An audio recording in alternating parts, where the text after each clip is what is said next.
Okay, right. So I really do hope that we are going live and all the technology is with us this morning. If you are there, it's just clicked over to 11 o'clock on the clock on my laptop. We should be, it looks like we are live. Live for 20 seconds, 25, 29 seconds now. Brilliant. Okay, if you are there, then please let me know. We have the Queen's Theatre Hornchurch live with us immediately. Who else have we got, I wonder? Welcome.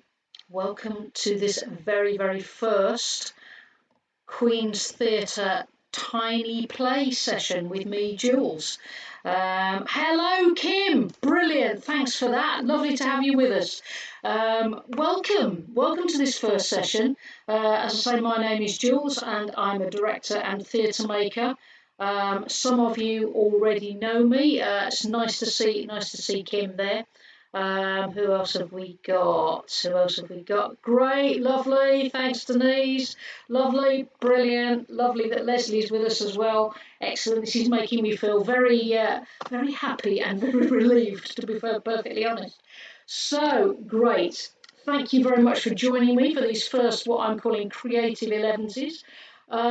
So you can always, if you're not joining me live, you can always stop and rewind me and pause me, which I think probably quite a few people have wanted to do at some point or another. Hello, Miranda. Lovely stuff. Excellent. Glad that you're with us as well.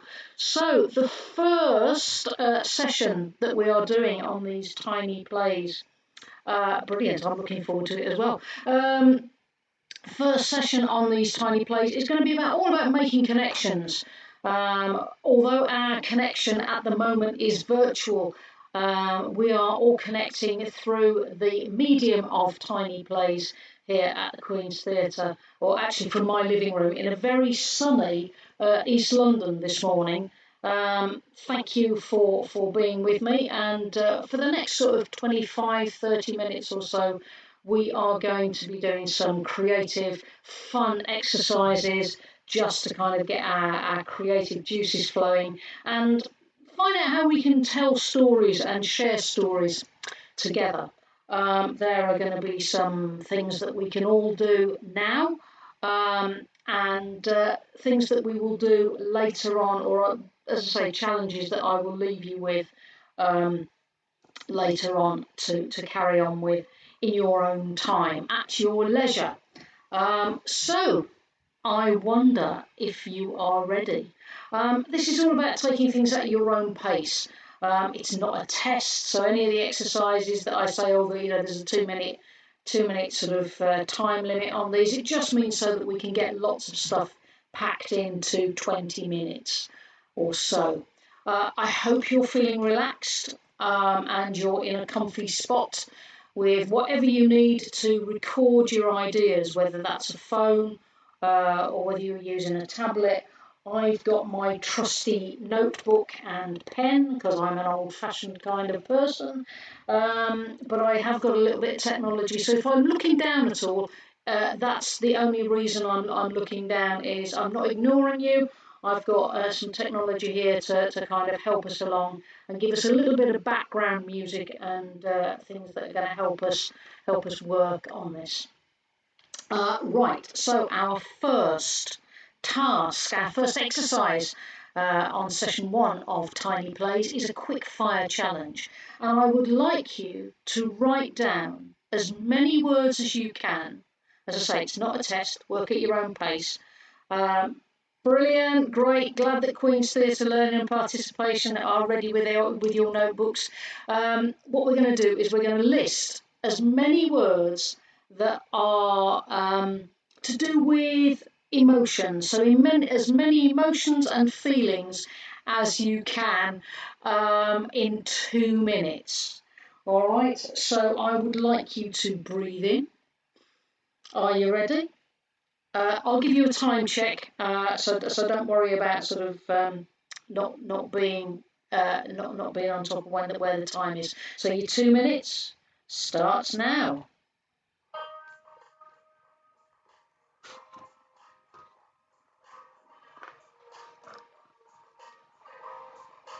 Here we go.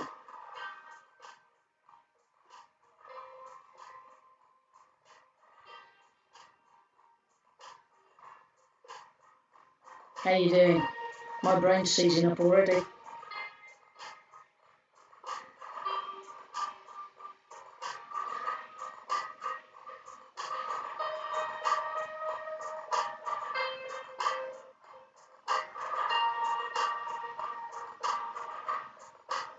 Ah, that's a bit better. Good. Keep going. You're doing brilliantly.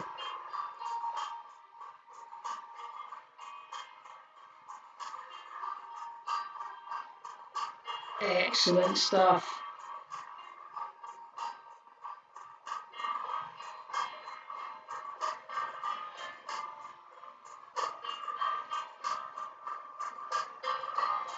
Great. We've got about 15, 20 seconds left, I think.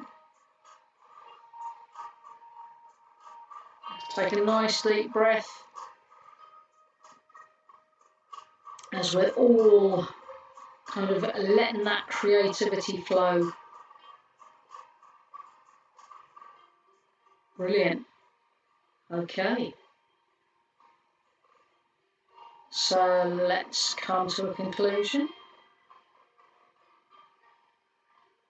How have your thumbs been working? Have they been catching up? Excellent. All right, okay. So I wonder how many you've got. I've got a page sort of a little bit scrawly, but I'd like you now to maybe share some of those words, jot them down in the comments, so that you can contribute some of your ideas as well. This is all about collaboration. It's all about sharing the work that we're doing together. And I think maybe we can all learn from each other. We can add extra words to our own lists. We take ideas from lots and lots of different places. So what have you got? Pop some comments down. Let's have a look, see who's been allowing that creativity to. Brilliant. Giddiness. Thank you. Bashful. Great. Lovely words. Oh, have we got any more? Any more sort of buoyant? Oh, I say. Oh, are we going down the bees then at the frustration? Thanks, Lauren. Yeah, I got apprehensive and confused, which is kind of a decent state of affairs to be in, I think, at the moment, in these strange times that we are living. Anybody else got any? Cheerful, great, lovely. Hope we're all starting to feel a bit more cheerful. Oh, here we go. Now, yeah, adoration, love that. Thanks, Leslie.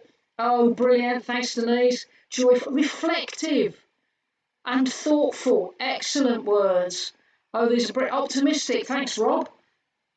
These are really great. Yeah, I hope we feel romantic. Lovely. Great stuff. Right. So we've got lots and lots of different words. Content. Yeah, bewildered. Yeah, you and me both. Okay, right. So what we're going to do now is kind of anxious. I've got that one on my list as well. Nervous, stressed, fraught, all those. So rage. Oh, Laura, don't be enraged. Hopefully by the end of this we will all feel less bewildered and anxious. But these are really brilliant words. What I love is the fact that you're using extremes. You're kind of going from the scale of 1 to 10. So if sort of cross is about a 5 on the angry scale, then we've got rage and fury towards that 10 scale. So they're all really, really brilliant words. Okay, so take a breath in because now I'm going to give you another challenge, and this one's going to get you moving about a bit. It might only be that you are moving about in the same space. It might be that you have to go into another room. But this challenge is kind of leading us into the next part of the process. And this challenge is about finding four things, four objects, somewhere in your sort of close vicinity or proximity. It's completely up to you what you choose, but they need to have something yellow about them. They could be completely yellow, they could be just have a little bit of yellow on them, but it's up to you. And it's about the first four things that you find. Don't think about it, just go with the flow and go off and find four things that are yellow. And again, you've got a couple of minutes to do this, and then we'll rejoin us. Great, thanks. I'm glad Kim's finding things exciting. So use that excitement and go off and find your four yellow things, and then come back to us, and we'll see what we've got. Okay, are you ready? Off you go.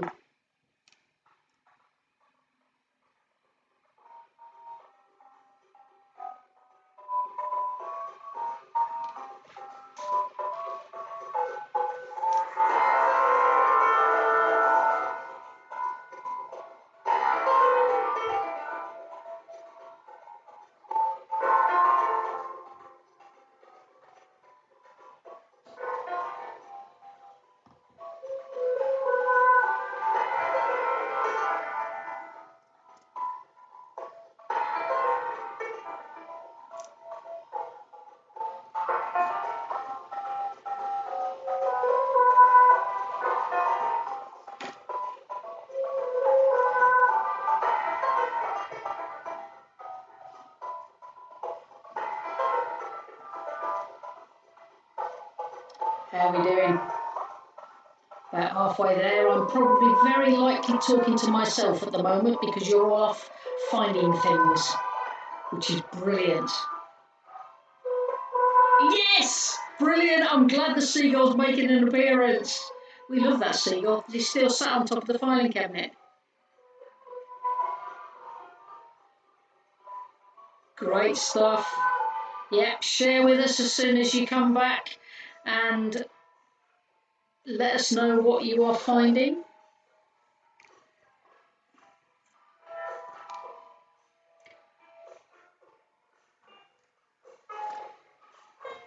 These were all found in my living room, literally within an arm's reach, and a little bit of scuffling. Can they count as one or two? One, I think. Yeah, count as one, maybe.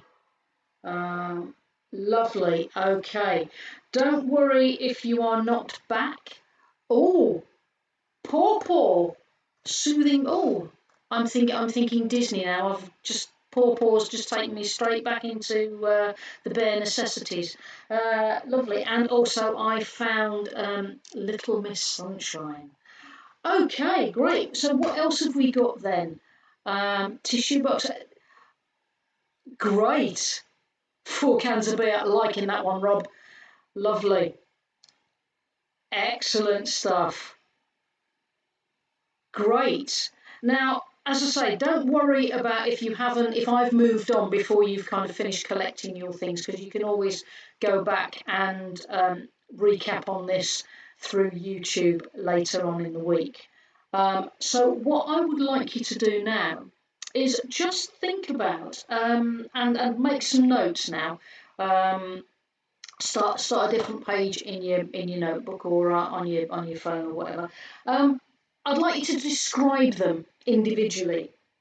What shape are they? Maybe what kind of function do they have?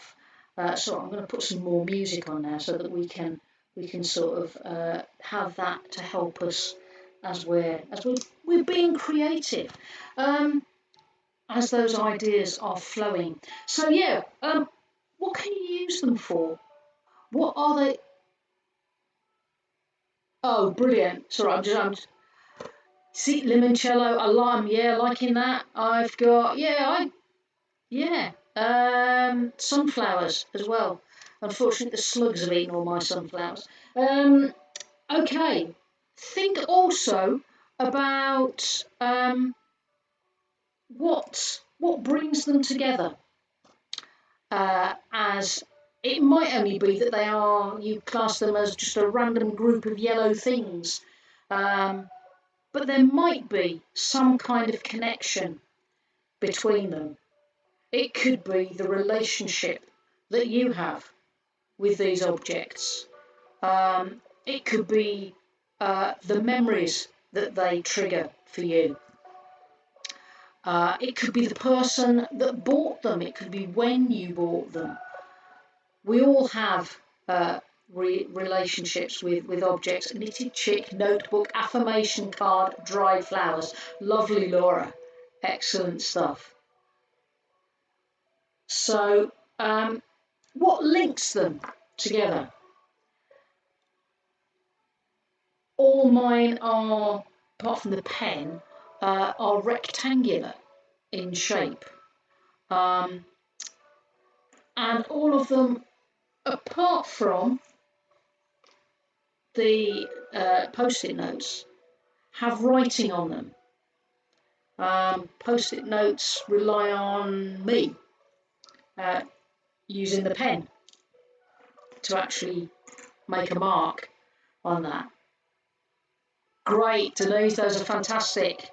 Yeah, link possibly well-being, which is something that we've all kind of got to take care of at the moment, isn't it? And always. So think about what brings them together, what separates them, what makes them different. Oh, lovely, great. Octonaut figure, turtle towel, English towel. Yeah, great. Okay, so we've got some really amazing objects. So now I'm going to ask you, what story might they share, using perhaps those links together? Note down some ideas about how perhaps these objects found themselves together, because this will kind of lead on to the mission or the challenge that I'm going to leave you with. And that challenge will be just something for you to do in your own time. And it doesn't need to be finished. It could just be a way of putting those things together. And this really kind of constitutes the tiny play. Yeah, absolutely. It could be the link that joins them all together is that they are yellow. Ah, great, yeah, or an obsession for ornamentation. That's really great. So the tiny play challenge for this week that I'm going to leave you with, because I can't believe that we are almost at the end of these exercises and our time together. That has gone so quickly.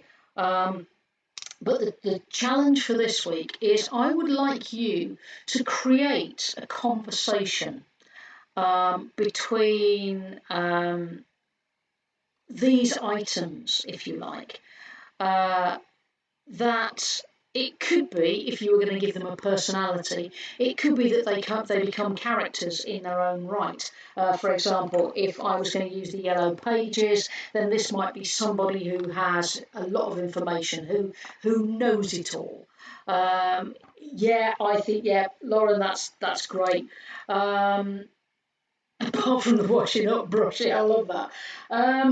So it's up to you. So a conversation, or it could be a monologue or a poem, anything that you kind of want to use to kind of trigger some more writing about how these things came together and maybe their first encounter.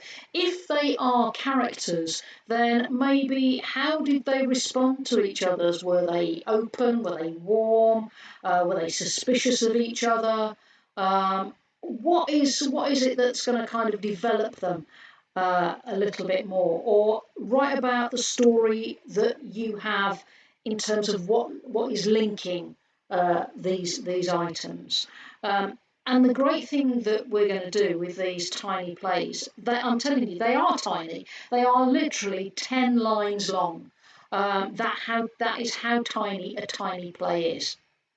And it's going to be you can submit them, you can send them in to us, because we love to hear your ideas and what you've come up with. And at the end of these 8-week sessions, those tiny plays are going to be put together, and some of them will be selected to be worked on with and performed by professional actors, which is something that I'm really looking forward to. And the best way for you to get them to us is, there we go, here's what I prepared earlier, in the best Blue Peter fashion, is you can send your tiny plays by post, old-fashioned way, but never mind, to the Queen's Theatre. I think actually post's a great way, particularly if you haven't got access to technology too often. So send them to the Queen's Theatre, Hornchurch, at Billet Lane, Hornchurch, RM11 1QT, or you can email them to us at learning@queens-theatre.co.uk, and add your name and your contact details. And if you've come up with a title for your tiny play, add that in as well. And it might be a good idea to kind of keep a copy for yourself. Obviously, if you're sending them to us digitally, that won't be a problem. But if you're longhand writing them out, make sure that you have a record of your work, because we'd hate to kind of lose track of it. So I think that's all I'm going to have time to share with you today. Thank you very much for making me feel much more relaxed. Thanks for joining me, and I look forward to 11 o'clock next week, when we'll be hopefully coming together again for more tiny plays, more creativity, and just have a great week. Look after yourselves and those you care about, and enjoy the sunshine. No, thank you very much. It's been really, really great having you along. So look forward to seeing you again very, very soon, either in person or as the next session unfurls at 11 o'clock next Wednesday. See you soon. Have a good week. Bye bye.